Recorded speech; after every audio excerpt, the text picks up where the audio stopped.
ke-14 yang beranggotakan saya Emi Satrendi dan teman saya Iqbal Asmirul Ubab akan mempresentasikan hasil diskusi kami mengenai application of guidance and counseling in school, pengaplikasian bimbingan dan konseling di sekolah.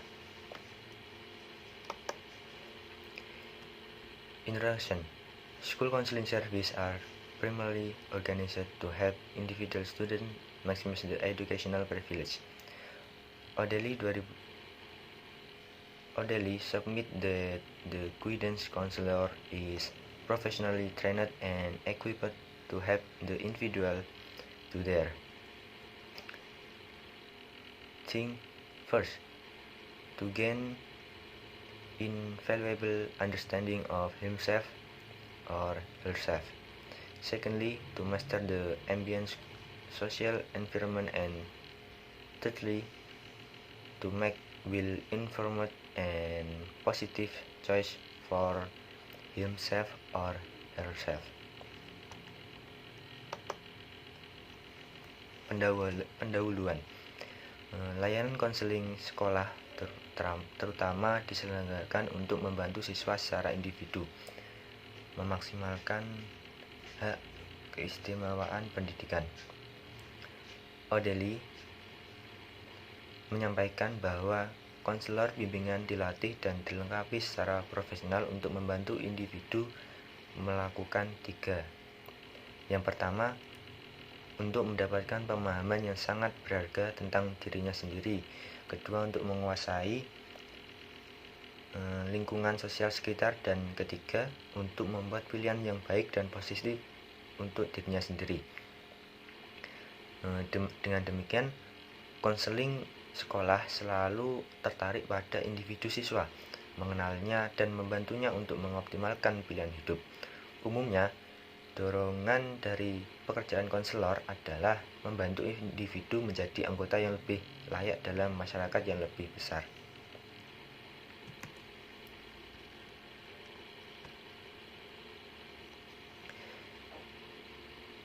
Understanding guidance and counseling program. Guidance and counseling come from two words, namely guidance and counseling. Guidance is the process of providing assistance by an expert to one or several individuals, both children, adolescents, and adults, so that the person being guided can develop their own and independent abilities by utilizing individual strengths and existing facilities, and can be developed based on applicable norms. In line with that, counseling as a series of most basic activity of guidance in an effort to help the client face to face with the aim that the client can take responsibility for himself on various problems or special problems.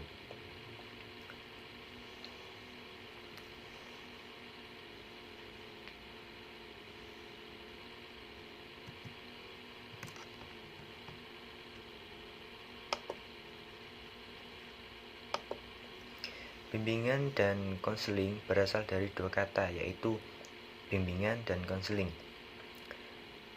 Mengemukakan bahwa guidance berasal dari kata guide yang mempunyai arti to direct, pilot, manager, or steer, menunjukkan, menentukan, mengatur, atau mengemudikan.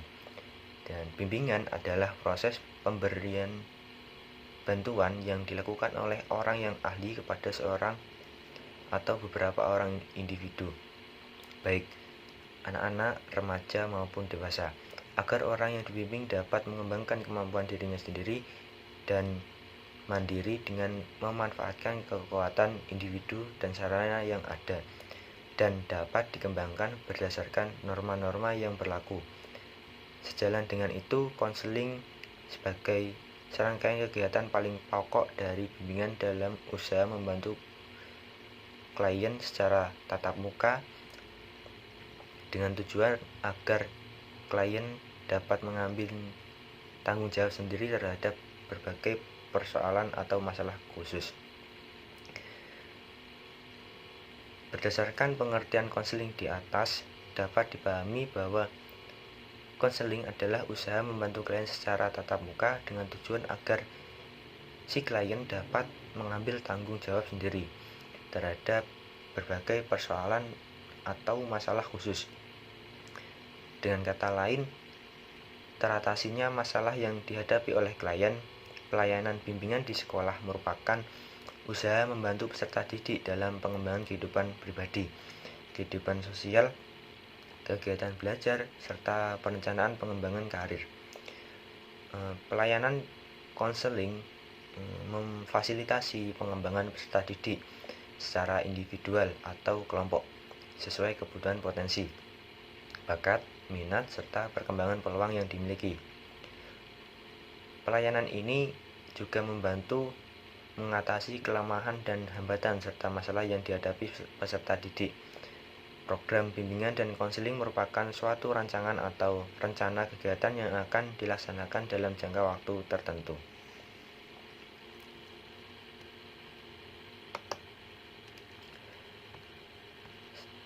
Selanjutnya, the role of principal in guidance and counseling. 1. Coordinate all activities that are programmed and take place in school so that teaching, training, and guidance and counseling service are an integrated, harmonious, and dynamic unit. 2. Provide infrastructure, personnel, and various facilities for the implementation of effective and efficient guidance and counseling service. 3. Supervise program planning and implementation, assessment and follow-up effort for guidance and counseling service. Selanjutnya yaitu peranan kepala sekolah. Guru mata pelajaran dan wali kelas dalam bimbingan dan konseling.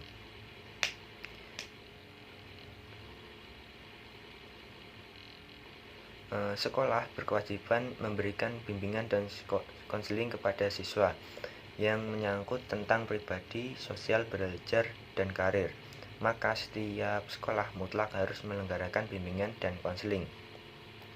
Keberhasilan penyelenggaraan bimbingan dan konseling di sekolah tidak lepas dari peranan berbagai pihak di sekolah, selain guru, pembimbing atau konselor sebagai pelaksana utama. Penyelenggaraan bimbingan dan konseling di sekolah juga perlu melibatkan kepala sekolah, guru mata pelajaran, dan wali kelas. Kepala sekolah selaku penanggung jawab seluruh penyelenggaraan pendidikan di sekolah memegang peranan strategi dalam mengembangkan layanan bimbingan dan konseling di sekolah. Secara garis besarnya, peran tugas dan tanggung jawab kepala sekolah sebagai berikut. Yang pertama, mengkoordinir segenap kegiatan yang diprogramkan dan berlangsung di sekolah, sehingga pelayanan pengajaran, latihan, dan bimbingan konseling merupakan satu kesatuan yang terpadu, harmonis, dan dinamis. Yang kedua, menyediakan prasarana, tenaga, dan berbagai kemudahan bagi terlaksananya pelayanan bimbingan dan konseling serta efektif dan efisiennya. Dan yang ketiga yaitu melakukan pengawasan dan pembinaan terhadap perencanaan dan pelaksanaan program, penilaian dan upaya tindak lanjut pelayanan bimbingan dan konseling.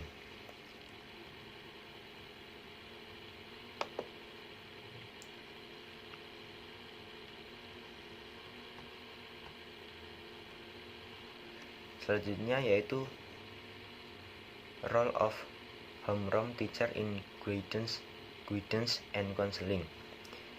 Helping the supervising teacher carry out his duty, especially in the class for which he is responsible. Helping subject teacher carry out their role in guidance and counseling service, especially in the classes for which they are responsible. Actively participate in specific guidance and counseling activities such as case conference, transferring students who need guidance and counseling service to the advisory teacher. Sebagai pengelolaan kelas tertentu dalam pelayanan bimbingan dan konseling, wali kelas berperan yang pertama, membantu guru pembimbing melaksanakan tugas-tugasnya, khususnya di kelas menjadi tanggung jawabnya. Yang kedua, membantu guru mata pelajaran melaksanakan peranannya dalam pelayanan bimbingan dan konseling, khususnya di kelas yang menjadi tanggung jawabnya. Yang ketiga, berpartisipasi aktif dalam kegiatan khusus bimbingan dan konseling, seperti konferensi. Yang keempat, mengalih tangankan siswa yang memerlukan layanan bimbingan dan konseling kepada guru pembimbing. Berkenaan peran guru mata pelajaran dan wali kelas dalam bimbingan dan konseling, Sofyan S. Willis mengemukakan bahwa guru-guru mata pelajaran dalam melakukan pendekatan kepada siswa harus manusiawi, religius, bersahabat, ramah, mendorong, konkret, jujur dan asli, memahami dan menghargai tanpa syarat.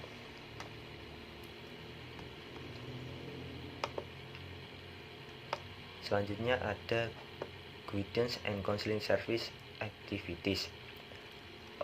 Orientation service, a service that allows students to understand the new environment, especially the school environment and the object student, to facilitate and expedite the role of student in the new environment at least twice a year, namely at the beginning of each semester. 2. Information service, a service that allows students to receive and understand various information such as learning information, relationship, career, further education.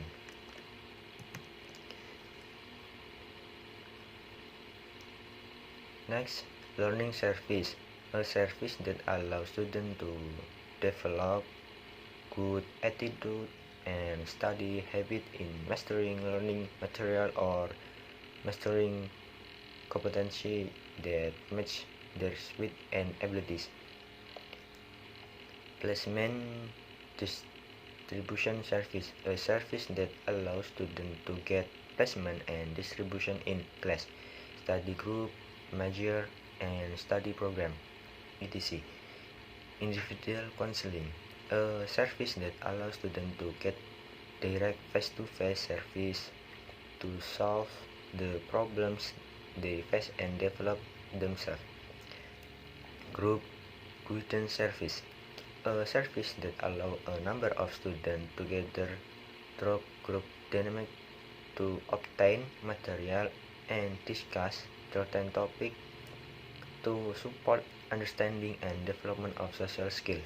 Group counseling service, a service that allows students, each member of the group, to have the opportunity to discuss and alleviate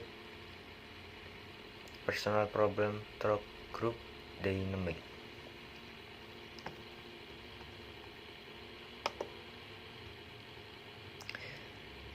Selanjutnya yaitu kegiatan layanan dan mendukung bimbingan dan konseling. Kegiatan layanan merupakan kegiatan dalam rangka memenuhi fungsi-fungsi bimbingan dan konseling, sedangkan kegiatan pendukung merupakan kegiatan untuk menopang terhadap keberhasilan layanan yang diberikan. Dalam perspektif kebijakan pendidikan nasional saat ini terdapat 7 jenis layanan dan 5 kegiatan pendukung. Yang pertama yaitu kegiatan layanan. Yang pertama tadi ada layanan orientasi. Layanan orientasi merupakan layanan yang memungkinkan peserta didik memahami lingkungan baru, terutama lingkungan sekolah dan objek-objek yang dipelajari. untuk mempermudah dan memperlancar berperannya peserta didik di lingkungan yang baru itu. Sekurang-kurangnya diberikan 2 kali dalam satu tahun, yaitu pada setiap awal semester. Yang kedua ada layanan informasi, merupakan layanan yang memungkinkan peserta didik menerima dan memahami berbagai informasi, seperti informasi belajar, pergaulan, karir, pendidikan lanjutan. Selanjutnya, layanan pembelajaran, learning service, merupakan layanan yang memungkinkan peserta didik mengembangkan sikap dan kebiasaan belajar yang baik dalam menguasai materi belajar atau penguasaan kompetensi yang cocok dengan kecepatan dan kemampuan dirinya.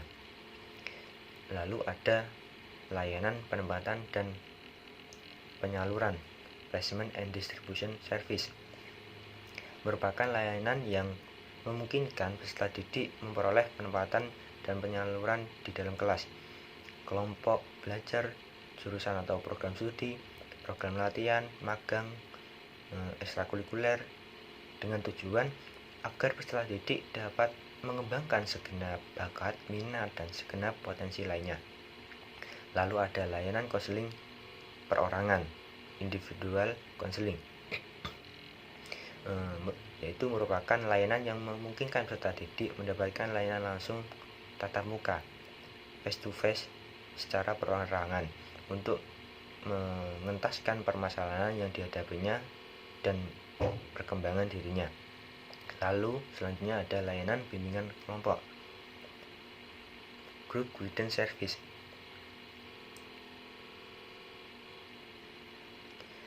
merupakan layanan yang memungkinkan sejumlah peserta didik secara bersama-sama melalui dinamika kelompok memperoleh bahan dan membahas pokok-pokok bahasan atau topik tertentu untuk menunjang pemahaman dan pengembangan kemampuan sosialnya. Lalu yang terakhir ada layanan konseling kelompok, group counseling service, yaitu merupakan layanan yang memungkinkan peserta didik memperoleh kesempatan untuk pembahasan dan pengentasan permasalahan pribadi melalui dinamika kelompok.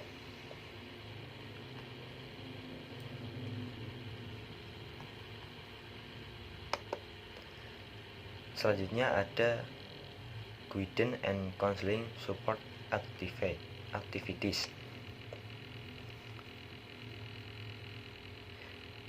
Data instrumentation application, an activity to collect data and information about student, about the environment of student and other environment, which can be done using various instruments. Dataset, an activity to collect all data and information relevant to the development needs of student. Data collection is carried out in a sustainable, systematic, comprehensive, integrated, and closed. Case conference, an activity to discuss the problems of students in a meeting attended by parties who can provide information, convince, and commitment to elevating client problem. Home visit, an activity to obtain data information, convince, and commitment to solving student problems to client home visit. Transfer of case, an activity to obtain more precise and complete ending of the problem experienced by client by transferring and the handling of case to other more competent party. Selanjutnya yaitu kegiatan pendukung bimbingan dan konseling. Untuk menunjang kelancaran pembelajaran layanan seperti yang telah dikemukakan di atas, Kiranya perlu dilaksanakan berbagai kegiatan pendukung. Dalam hal ini, terdapat 5 jenis kegiatan pendukung bimbingan dan konseling, yaitu yang pertama, aplikasi instrumentasi data.